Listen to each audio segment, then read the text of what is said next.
हरे कृष्णा। तो जगन्नाथपुरी में पहुंचते ही महादेवपुरी जी का स्वागत हुआ और राजा ने बहुत सारे मूल्यवान उपहार भेंट की। लेकिन महादेवपुरी जी ने कहा कि एक्चुअली मैं किसी और दूसरे उद्देश्य से यहाँ पर आया हूँ। क्या उद्देश्य था, कौन बताएगा? बोलो बोलो। महादेवपुरी जी क्यों गए थे मलयगिरी में? क्यों गए थे जगन्नाथपुरी में? बताओ फटाफट, हरी अप। पहले बताओ, पहले नाम पाओ, क्यों गए थे महादेवपुरी जी?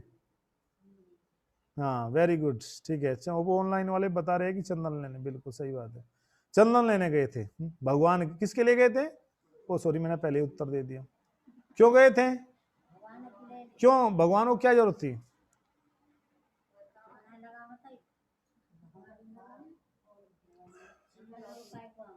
Thank you. भगवान के शरीर में जलन हो रही थी, इसलिए चंदन लेने गए थे।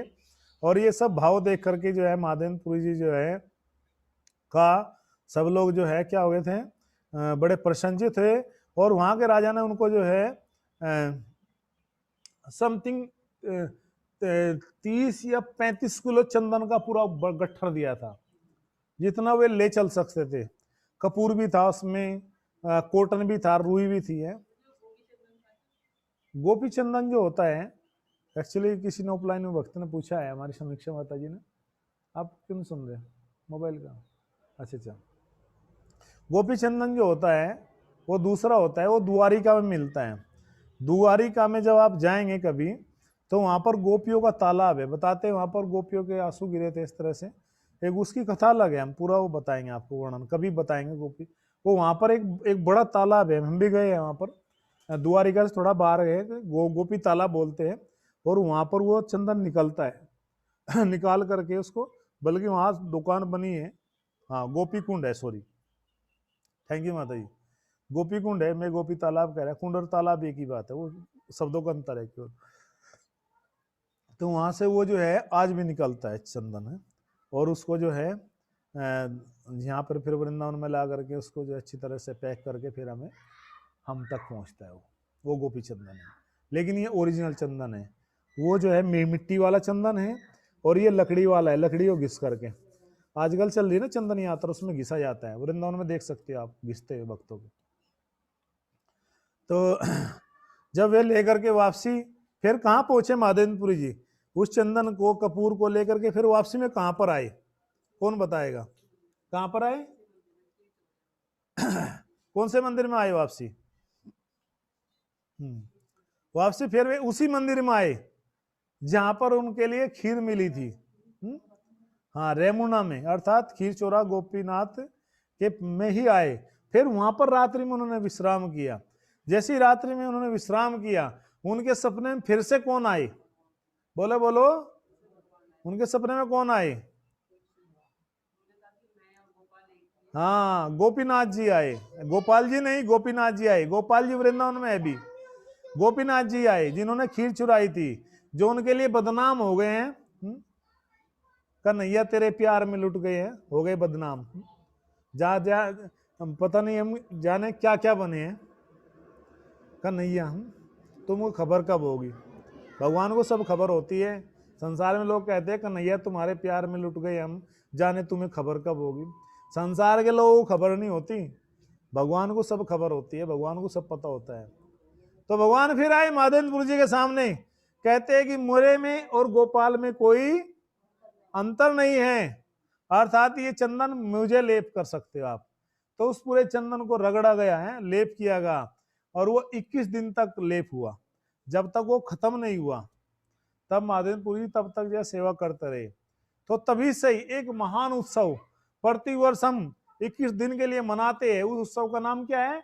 जिसमें हम पूरा जो है क्या करते हैं, 21 दिन तक चंदन लगाते हैं भगवान को। एक बड़ा उत्सव चलता है। कितने दिन तक लगता है चंदन? सॉरी मैंने बोल दिया मैं खुद ही आंसर दे देता हूँ भावुक होकर के जल्दी में, जबकि पूछना चाहिए आप लोगों से। 21 दिन तक चलता है। और 21 दिन तक ये जब चंदन यात्रा जब चलती है, इसका नाम चंदन यात्रा पड़ा है। तो महादेवपुरी जी फिर वापसी आए और उन्होंने फिर बहुत सुंदर तरीके से ठाकुर जी क्या की, खूब सेवा की। गोपाल जी बहुत प्रसन्न हो गए हैं। फिर जब गोपाल जी प्रसन्न हो गए, तो महादेवपुरी जी फिर वापसी जो है कहाँ गए? जगन्नाथपुरी गए हैं। जगन्नाथपुरी है इस तरह से भ्रमण करते रहे। एक ऐसे समय आया माधवेंद्रपुरी जी, जिस समय बिल्कुल जो है बहुत ही प्रचार करते करते क्या महाभाव में पहुंच गए।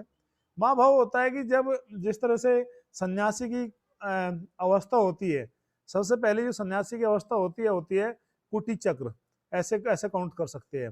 फिर दूसरी होती है बहुधक, फिर तीसरी होती है प्रियचार्य, फिर तीसरी चौथी होती है परमहंस है। ये जो जस शिलापाजी है वो इस चौथी अवस्था तक पहुंच गए थे, चारों स्टेप पार कर ले थे। बहुधक, बहुधक संन्यास ले लिया और जो है कुटी बना करके जो है सॉरी बहुधक यानी कि भिक्षा मांग करके जीवन यापन करना है। दूसरा होता है कुटी चक्र, कुटी बना करके छोटा मोटा प्रचार करता है। तीसरा होता है परिवर्जाचार्य, प्रभुपाद जी के पास में दोनों गुण थे, अर्थात भ्रमण करने वाला, घूम घूम करके प्रचार करना। और चौथा होता है परमहंस, परमहंस की अवस्था में पहुंचते ही जीव जो है ये सब कुछ जो भेद है, द्वैत जो द्वंद्व है जो संसार सब खत्म हो जाता है। भक्त हो रहा है, भक्त में अंतर नहीं दिखाई देता। परमहंस की अवस्था में पहुंच करके भक्त को सब जगह कृष्ण के ही दर्शन होते हैं, कुछ भी अंतर नहीं होता। केवल पानी भी पिएगा तो जो है उस समय भी कृष्ण के दर्शन होंगे, फिर रोएंगे। कुछ भी देखेंगे तो उसमें भी कृष्ण के दर्शन होंगे। तो इस तरह से जो है, और उन सबसे ऊंची अवस्था जो होती है वो किसी किसी विरले भक्त को मिलती है, उसका नाम होता है अवधूत अवस्था। क्या नाम होती है? अवधूत अवस्था। किस किस को प्राप्त हुई है? भागवतम में किसका नाम आता है जिनको अवधूत अवस्था थी, जो अवधूत रहते थे हर समय? कौन बताएगा? पहले बताओ फिर ही नाम प्राप्त करो। अवधूत का मतलब होता है कि जो इस शरीर से परे चले जाते हैं, देखने के लिए शरीर होता है लेकिन शरीर से परे रहते हैं हमेशा। वे हर समय भगवान की लीलाओं में मग्न रहते, भगवान के धाम में ही एज इट इज। वे वो संसार से ना कुछ लेना देना नहीं रहता, ना खाने का, ना कपड़े पहनने का, ना कुछ, वैसी अवस्था नहीं मिलती। तो बिल्कुल सही बताया है। एक पहला प्रश्न अच्छा आया है कि दत्तात्रेय जी, और दूसरा नाम आता है भगवान श्री ऋषभ देव जी का। ताली बजाओ, थैंक यू। तो दो ही ऐसे महान भक्त हुए हैं जिनको वो अवधूत अवस्था प्राप्त हुई है, परमहंस से भी ऊपर जाकर के। बताते हैं ऋषभ देव जी, ये जो है मतलब उनका जो मल होता है उसमें से भी खुशबू आती है, 12 कोस तक जाती है वो, ऐसी अवस्था हो जाती है। फिर उनको लोग जो है पत्थर मारते थे, ईंटें मारते थे, कुछ भी फेंकते थे, लेकिन उनको उससे कोई फर्क नहीं पड़ता है। इधर दिखाते हैं तो वो अभी आपको फोटो दिखाते हैं। ये सबसे नीचे बुक निकालो, सबसे नीचे वाली ये लगाओ उसकी जगह। तो वो अवस्था जब पहुंच जाती है किसी जीव की, तो वो जो है सर्वोपरि अवस्था होती है, अर्थात वो उन गुणों से परे हो जाते हैं। तो वो अवस्था जो है ऋषभदेव जी की और दत्तात्रेय जी की हुई है। हम आपको आज वो फोटो दिखा देते हैं ऋषभदेव जी का, जिसमें अवधूत में घूम रहे हैं, अवधूत अवस्था में। उनको लोग मारते थे, पत्थर मारते थे, कुछ भी करते थे। ये फोटो देखिए आप, अवधूत लोग पत्थर मार रहे हैं, ईंटें मार रहे हैं, कोई थूक रहा है, कोई गली सब्जी फेंक रहा है, अंडे फेंक रहा है, कुत्ता है, किसी भी अवस्था में। तो ये अवधूत अवस्था होती है। दिख गई है सबको? यस और नो? सबको दिख गया है फोटो अवधूत अवस्था का? यस और नो? कोई बोलता भी नहीं है। हाँ, ये ऋषभदेव जी हुए हैं कि जो शरीर से परे चले गए थे। भागवतम के 5वें स्कंद में ये कथा पढ़ लेना आप, अभी थोड़े दिन बाद आने वाली है। तो ये अवस्था ऐसी थी कि कोई कुछ भी कहे, हम लोग जो दूसरे की चुगली निंदा से परेशान हो जाते हैं। लीजिए, किसने ये बोल दिया अरे उनके ऊपर तो फेंकते भी थे, कूड़े भी, पत्थर भी, कचरे फेंकते थे। सॉरी, तीसरा नाम एक और आता है, आप लोगों ने बताऊंगा लेकिन बताता हूँ। वो नाम आता है अवंती ब्राह्मण का, 11वें स्कंद में। उनकी भी ऐसी हालत थी है, उनको भी कोई कुछ भी पूरा अपमान किया, उनका सब कुछ खत्म हो गया। तो ये अवस्था संसार में दुर्लभ, अति दुर्लभ लोगों को मिलती है। और ऐसी अवस्था में जब माधवेंद्रपुरी जी भगवान को क्या कर रहे थे, पुकार रहे थे। तो जब पुकार रहे थे और कह रहे थे कि हे हरि, मैं आपका भजन नहीं कर पाया, मैंने अपना पूरा जीवन जो है बेकार कर दिया, नष्ट कर दिया, व्यर्थ कर दिया, मेरे जीवन का कोई मूल्य नहीं है, मैं आपका भजन नहीं कर पाया, मैंने पूरे जीवन कपट ही करता रहा, इस प्रकार से रो रहे थे वे। तभी उनके दूसरे शिष्य आते हैं, क्या नाम था उनका, जिनके बारे में हमने 5 मिनट बताया पूरा आपको है। जो दूसरे शिष्य थे उनके, एक शिष्य है जो बड़े फेमस थे आलोचना करने में, वो आया उनके सामने। क्या नाम था जो आलोचना करते थे, पहले सबको खिलाते थे, फिर कहते थे कि देखो ये कैसे भक्त है जो इतना खाते हैं, ये कोई भक्त नहीं है, देखने में भक्त लगते। क्या नाम था ना, कौन बताएगा? बिल्कुल सही बताया, ऑफलाइन वालों ने बता दिया, ऑनलाइन वाले पता नहीं कब बताएंगे। बिल्कुल सही बताया आपने, थैंक यू नेहा माता जी। रामचंद्रपुरी जी, बिल्कुल सही बात।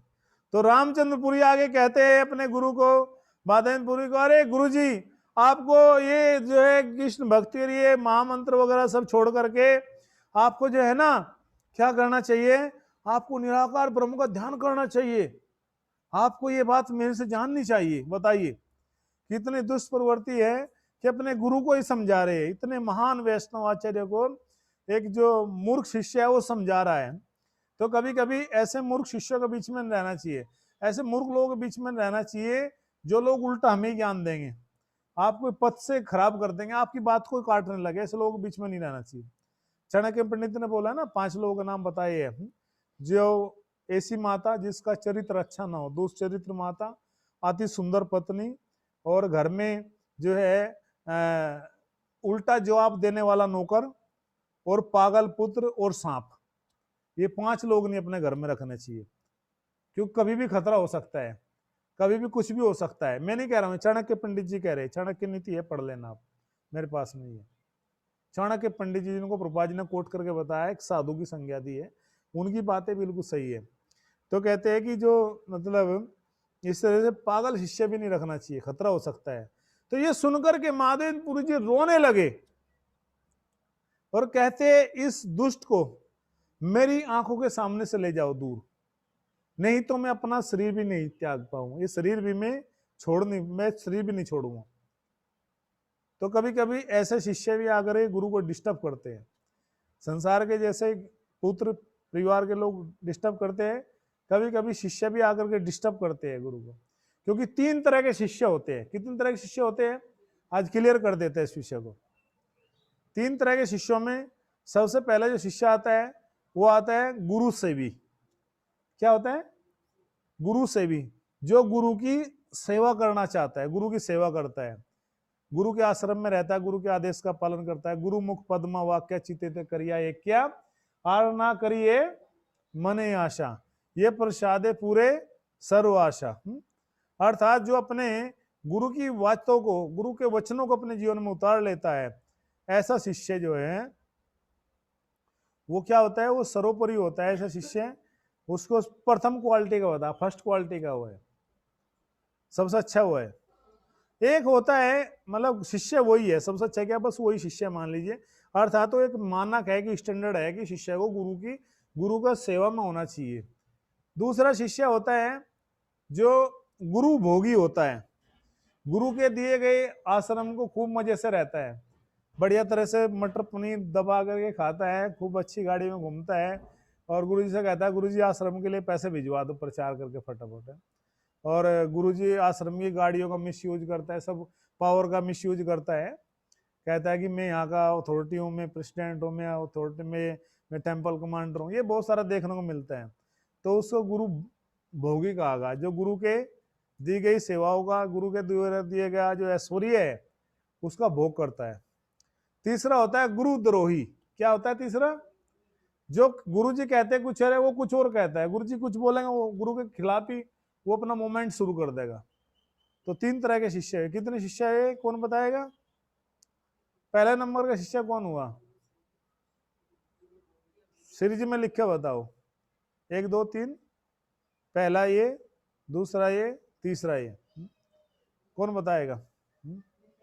3 तरह के होते हैं।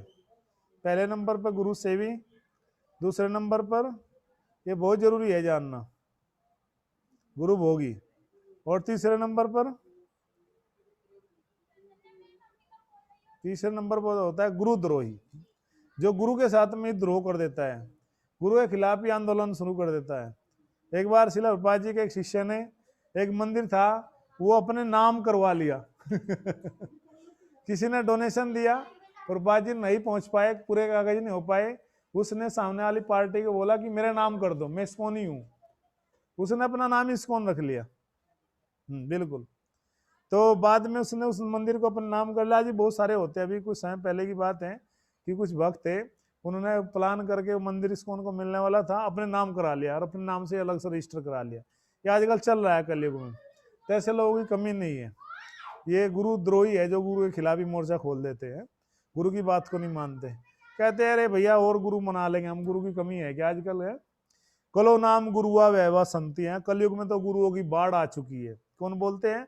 भोलेनाथ जी बोलते हैं पद्म पुराण में कि कलयुग में तो गुरुओं की बाढ़ आ जाएगी। क्या जाएगी? बाढ़ आ जाएगी। जैसे कभी कभी नदियों में बाढ़ आ जाती है, ऐसे बाढ़ आ गई है। प्रभुपाद जी क्या करते, भारत में 10-15 गुरु डेली बनते हैं और 10-15 डेली एक्सपोर्ट हो जाते हैं विदेशों में। गुरु की मार्केट है भारत में। एक चैनल खोल कर देख रहे हो, दूसरे पे देखो लाइन लगी है गुरुओं की, बड़ी बड़ी दाढ़ी थाम करके बस लाइन में, बस हमारा नंबर आने दो। तो ऐसे भी लोग हैं संसार में जो गुरु और गुरु भोगी, तो आप जानते ही, बता ही दिया कि गुरु जो भोगी है, सुविधाओं का भोग करते हैं। अरे मंदिर में अथॉरिटी का पद मिला है, हमें इतना बड़ा पोस्ट मिला है, इसका यूज करो खूब है। अरे हम प्रेसिडेंट है, बताते रहते हैं। कभी कभी भक्तों को छोटी मोटी कुछ पोस्ट मिल जाती है तो वो कहते रहते हैं वो जी मेरी पोस्ट ही है, बल्कि विजिटिंग कार्ड पे भी लिख देते हैं मेरी पोस्ट ही है, दूसरे को बताते रहते हैं मैं हूँ। बल्कि कभी कभी मैंने कुछ मंदिरों में देखा, कुछ लोग अपने जेल्स रूम होता है उसके सामने लिख देता है president room, vice president room, co president room डी प्रेसिडेंट रूम और temple commander, co temple commander. अरे भैया क्या ये सारे इंद्र के पद? क्योंकि बताते हैं इस्कॉन में जो पोस्ट है 20 साल मैंने देखा, वो सब इतना महत्व है उनका जितना गाय के सींग के ऊपर सरसों का दाना। गाय का सींग जो है, जो टिप नोट होती है ऊपर, जो सींग होता है ऊपर ऐसा, उस पर सरसों का दाना कितने समय तक रहता है जी? कितने समय तक रहता है कौन बताएगा? इतने समय तक ये पोस्ट है, कुछ भरोसा नहीं है। एक बार ये विदेश की घटना है किसी मंदिर की, तो आप लोगों ने नाम सुना होगा ऑनलाइन वालों ने, पीटर क्रेजी। नहीं सुना नाम। एक भक्त हुए पीटर क्रेजी के नाम से। तो पीटर क्रेजी भक्त ऐसे थे, आई थिंक ये जो है आपके समथिंग विदेश में ही न्यूयॉर्क टेम्पल या समथिंग लंदन कहीं किसी टेम्पल की घटना है। वो पीटर क्रेजी क्या होता था, वो तीनों टाइम प्रसाद पाता था मंदिर में। जैसे घंटी बजी तो तुरंत प्रसाद पाने आ जाता था, फिर दूसरी घंटी बजी फिर आ जाता था प्रसाद पाने, फिर शाम की घंटी बजी 5 बजे फिर प्रसाद पाने आ जाता था। और लेकिन रहता था मंदिर के गेट पे ही। कहाँ रहता था? मंदिर के गेट पे रहता था, वहां से कहीं जाता था। अगर उसको पीटर क्रेजी को कोई जो है दूसरा भक्त कोई और बाहर कुछ चीज देता था, वो खाता भी नहीं था। इतना बड़ा भाव था कि वो केवल महाप्रसाद ही पाता था, भगवान का प्रसाद ही पाता था। तो इस घटना को देख करके जो प्रेसिडेंट था वो बड़ा खिन्न हो गया, सब डिस्टर्ब हो गया। कहा कि हमारी पोस्ट है, ये जो है ये आदमी जो है क्या बदतमीजी चल रही है मंदिर में, क्या क्यों जो है हमें जानते हैं कि हमारी कुर्सी इतनी बड़ी है, देखी नहीं थी क्या था टेबल के आगे हमारा नाम भी लिखा हुआ है, ये आदमी क्यों नहीं डरता हमसे। ये बड़ी प्रॉब्लम हो जाती है कभी कभी पोस्ट को लेकर के। तो वहां के प्रेसिडेंट ने प्रभुपाद जी को एक लेटर लिखा, कहा प्रभुपाद जी ये पीटर क्रेज जो है हमेशा गेट पे रहता है और महाप्रसाद तुरंत पाने आ जाता है, जैसे प्रसाद की घंटी बजी तुरंत आ जाता है और बस वहीं लेटा रहता है, ये कुछ नहीं करता। तो क्या करूं मैं, बताइए प्रभुपाद जी, क्या उसको मैं हटा दूं, भगा दूं? प्रभुपाद जी बोले नहीं, उसको ऐसे ही सहन करो तुम जैसे मैं तुम्हें सहन कर रहा हूं जैसे मैं तुम्हें टॉलरेट कर रहा हूं तुम भी उसको ऐसे टॉलरेट करो। और बताते हैं बाद में वो फिर उस प्रेसिडेंट की पोस्ट वोस्ट तो चली गई, क्योंकि पोस्ट तो ज्यादा दिन नहीं होती ना।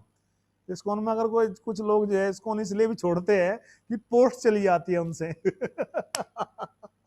ये बड़ा लफड़ा है लोगों के साथ में।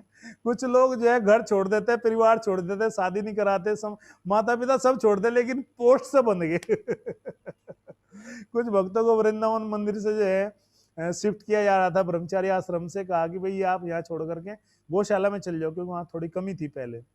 रूम्स की। तो उन्होंने क्या कि मंदिर ही छोड़ दिया वो रूम कॉन्शियस हो गए, रूम से अटैच हो गए इतने। कुछ लोग प्रसाद से अटैच हो जाते हैं। चलिए खैर, ये कुछ लीला है, चलती रहती है भक्तों के बीच में, डोंट माइंड, ज्यादा गंभीर नहीं लेना चाहिए, क्योंकि गंभीर लेने की जरूरत क्या है, गंभीर तो भक्ति लेनी है ना। अगर भक्ति है तो फिर ये चीज गंभीर कहाँ होगी। अगर ये चीजें गंभीर ले रहे हैं हम लोग, डर लग रहा है, तो फिर हम भक्ति नहीं कर रहे हैं, सीधी सी बात है। क्योंकि मन में है एक बसे है मन माही, एक बसे है मन माही, कौन ध्याए तुम्हारे ईस, और एक गए कृष्ण के संग। कौन कहती है? गोपियां कहती है उद्धव जी को। जब उद्धव जी कहते हैं कि रे गोपियों, निराकार ब्रह्म का ध्यान करो, कृष्ण तुम्हें छोड़ के चले गए हैं, और उदो सुदे हो चले, सुन गोपियन के बोल, प्रेम बजाए डुगडुगी और ज्ञान बजाए ढोल। और उदो जब दिन टेढ़े आवत है, मूर्खन भी ज्ञान बतावत है, जिनके संग करो भलाई वही दोष लगावत है। गोपिया कह रही है उद्धव से कि हमारे दिन थोड़े खराब चल रहे आजकल, है अच्छा समय नहीं आया, अच्छे दिन नहीं आए अभी हमारे।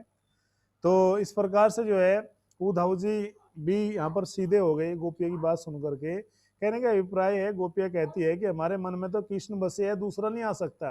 अर्थात यदि हमारे मन में भी कृष्ण भक्ति बसी हुई है, तो फिर पोस्ट पोजीशन, कमरे, रूम पर प्रतिष्ठा क्या है, सब कुछ छोड़ना पड़ेगा। ये शरीर भी छोड़ना पड़ेगा भाई, ये शरीर भी छोड़ना पड़ेगा। इसकी भी तीन गति होगी क्या, या तो ये जला दिया जाएगा शरीर, या इसको जो है दफनाएंगे, तो शरीर के अंदर से एक कर्मी कीड़ा निकलता है, वो शरीर को खा जाता है। शरीर के अंदर एक कीड़ा होता है, जब दफनाते हैं बॉडी को, वो उसको अंदर से खा जाता है, फिर केवल पिंजरा रह जाता है, हड्डी का मांस सब खा जाता है। और तीसरा जो है क्या होगा, इसको सियार, भेड़, चील नोच लेगी। ऊपर जमीन के ऊपर रहेंगे तो पशु पक्षी आकर के सब चील नोच लेंगे, गिद्ध नोच लेंगे। और जला देंगे तो इसकी राख बन जाएगी, दबा देंगे तो वो कर्मी नामक कीड़ा आकर के इसको, शरीर को खा लेगा। इसलिए क्या कहावत है कि मरना विदेश का भला, जहां अपना ना हो कोई। एक भक्त के लिए बताया गया है कि एक भक्त को शरीर कहां छोड़ना चाहिए। बड़े ध्यान से सुनने की बात है, नोट कर लो। मरना विदेश का भला, जहां अपना ना हो कोई, और मांस खाए जिनावरा नित महोत्सव होए। अगर हम विदेश में मरेंगे, मतलब घर से बाहर शरीर छोड़ेंगे, तो ज्यादा अच्छा है। क्योंकि शरीर घर के लोगों के बीच छोड़ेंगे, कहेंगे दादी याद आ रहा है बैंक का अकाउंट नंबर, वो एटीएम के 4 नंबर याद आ रहे तुम्हारे, कुछ देखो उसमें 6, 7, 8 कुछ समथिंग 9। अब तभी यमराज जी स्विच ऑफ कर दे लाइट का, हैप्पी बर्थडे हो जाए, तो भैया तीन तो बता दिए दादी ने, चौथा बता नहीं पाई, तो अगले जन्म में तो माता जी को बैंक के खाते की पासबुक का कीड़ा ही बनना पड़ेगा, या एटीएम का वायरस बनना पड़ेगा, अर्थात अगला जन्म लेना पड़ेगा। तो फंस गए, नहीं फंस गए संसारी लोगों के चक्कर में आकर के, यानी कि भगवान का नाम भी नहीं ले पाए घर वालों के चक्कर में, और प्राण नहीं निकले। कहेंगे देखो दादी ये तुम्हारा जमाई आया है, इसका नाम लो। एक बार ऐसे सेठ जी जो है अपना शरीर छोड़ रहे थे, बड़ा कई दिन से परेशान थे, उनके जमाई को बुलाया गया। उनके जमाई का नाम था रामदास। क्या नाम था? रामदास। बोले रामदास को बुलाओ, हो सके राम का नाम मुख से आएगा और तो शरीर छूट जाए भैया, हो जाए। बहुत सारे लोग पहले तुलसी पत्ता वगैरह घर में, कुछ लोग तो घर में पहले से गंगा जल तैयार करके रखते हैं। बोला हमारा बूढ़ा का हैप्पी बर्थडे होगा तो पहले ही तैयार रख लो भैया, मांगना ना पड़ोसी से। कितने लोग एडवांस है, जैसे वेट, बस डेट नहीं पता उनको, नहीं तो डेट भी घोषित कर दे। आजकल तो इंस्टाग्राम पे पहले भेज देंगे, हमारे दादाजी 12 बजे मनने वाले 2 जून को, भैया पहले ही शोक मना लो ऑनलाइन। खैर वो हाथ में नहीं है, तो वो उनके प्राण नहीं छूट रहे, तो सबको कह रहे कि दादा देखो ये कौन आए आपसे मिलने। तो बोले ही ना, बोले दादा देखो कौन आए आपसे मिलने। तो कहता मुझे पता। बोले कौन है? बोले मेरा जमाई है ये। तो जब भी जमाई कह रहा है, रामदास नाम नहीं आ रहा है। अंत काले हरिमुख, अंत काले राम नाम मुख नाही। अंत काल में राम नाम मुख में नहीं आएगा। तुलसी या जवर के भूख विदा हो जाए, ताही पापी हृदय राम नाम ना सुहाए। कि जिस प्रकार से बुखार में, फीवर में भूख खत्म हो जाती है, विदा हो जाती है, इस प्रकार से पापी हृदय में राम नाम नहीं टिक पाता, नाम नहीं ले पाएगा वो। इसलिए भगवान कह रहे हैं कि अंतिम समय यदि एक रसगुल्ला खाने की भी इच्छा रह गई, क्या खाने की इच्छा रहेगी? जो अभी खाया हमारा फ्रिज वाला रसगुल्ला, ठंडे वाला, इच्छा रहेगी, दोबारा आना पड़ेगा, ध्यान से रखना, ठीक है ना। अलीगढ़ वाली माता।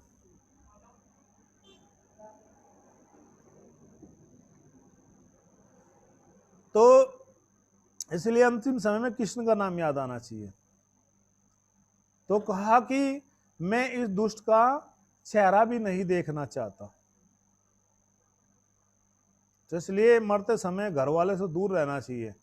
नहीं तो आजकल कह रहे ऑनलाइन, कह रहे भैया अरे डॉक्टर साहब हमारे पिताजी को कोरोना से मर गया ना, हाँ इसकी जेब में देखो आईफोन होगा, उसको सैनिटाइज करके भेज दो। हमारे पिताजी के हाथ में अंगूठी है सोने की, उसको सैनिटाइज करके भेज दो हमारे घर पे। अरे डॉक्टर साहब हमारे पिताजी के गले में सोने की चेन है, उसको भी सैनिटाइज करके भेज दो। खुद नहीं जा रहे हैं। प्रेम किससे है? मोबाइल फोन से, आईफोन से, मोबाइल नहीं आईफोन से। प्रेम किससे है? सोने की अंगूठी से।